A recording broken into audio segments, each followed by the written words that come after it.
critically important that you activate your core through the ball. So anything back this way and anything back this way, you use your pull of hip to drag the ball out. Let's get in this back corner back here where it's really tough.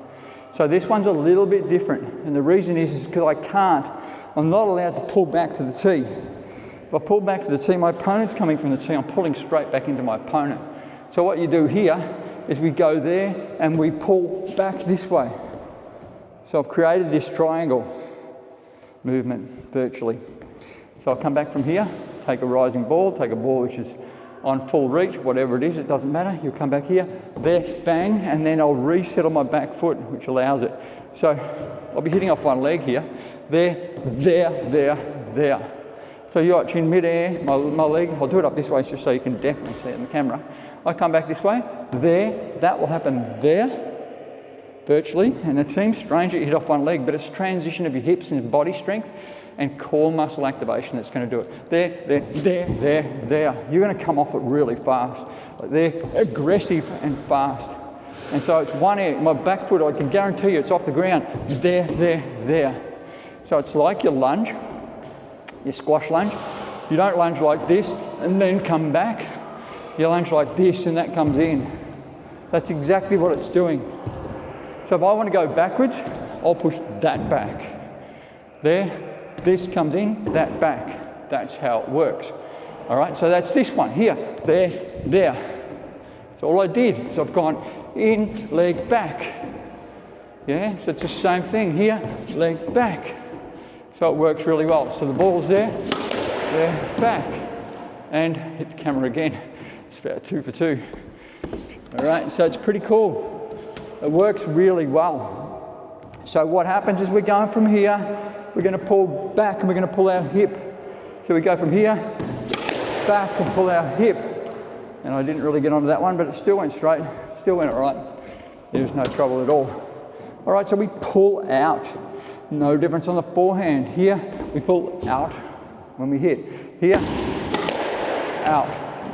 And it works really well. So we're not doing this here and then coming out.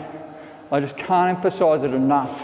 I know I did that one back foot. I do that off back foot forehand as well. So if you're here, now the hips don't need to turn as much on the forehand, but you do need to get this hip in. And that hip in here, instead of doing this and being really scrunched up, I'll do that and hit there. It means you've got to be slightly closer, and you can go later, but as long as you free that hip up by turning here, there, it will work. And there's no trouble at all. So pull off. Anything that gets in and around about here, pull back virtually as you strike. Okay? Now that's a bit contentious because most people are going to go, oh, he's teaching people to move while they strike the ball. That doesn't make sense. It does make sense because there's a thing called spacing. And so what happens is how much do you pull off? And the answer is in your spacing. So if the ball's really close, you pull off a lot. So if I come back here and the ball's really close to me, I'm going to pull back and really pull back. But if it's a long way out, I'm going to go there and only just pull out. Yeah, I've had to pull out a big step, but I haven't pulled out aggressively when I've struck. I've stayed really stable when I've struck on a full extension over that way.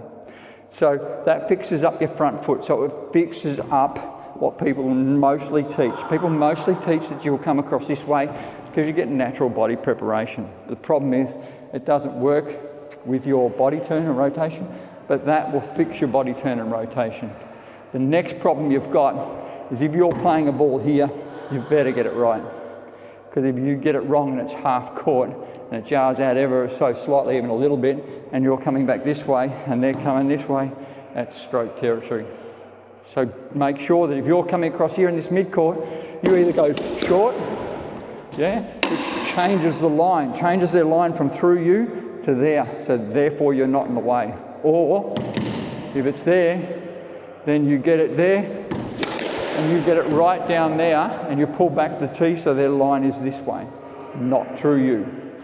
There's some people out there that play and create interaction by deliberately placing the ball there, doing that and going there, so there's this interaction that goes through, and that causes grief. Some people actually try and do that when you play, and it causes all sorts of problems.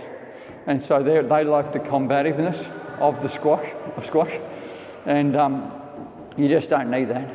So go the short or go long from position when you're in a position to command. It's a commanding position because the one down the back is going to make them run down the back, as in towards the back wall. The one at the front's going to make them stretch and reach and keep you here already.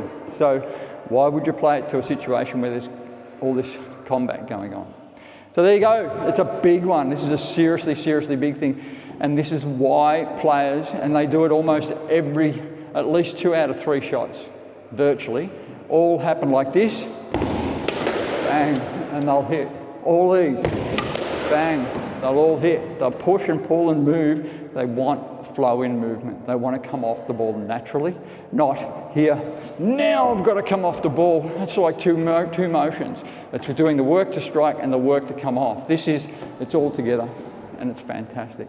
I can't emphasise enough, if you understand this and it changes your thought pattern on what's acceptable for movement, and you start to put your movement in with your hit, then you'll start to flow. When you start to flow, you get in position earlier, and the world changes as far as the squash player goes. You start to flow around the court, and the joy of squash is in the joy of movement, I can tell you. It's not about the hit, not about the target, it's not about the glorious nicks, it's about the flowing joy of movement, and this is how it works. Put movement in with your swing, pull off the side steps, off the back steps, and then you're looking pretty cool. It's just so big, it's so great, and I reckon you'll love it.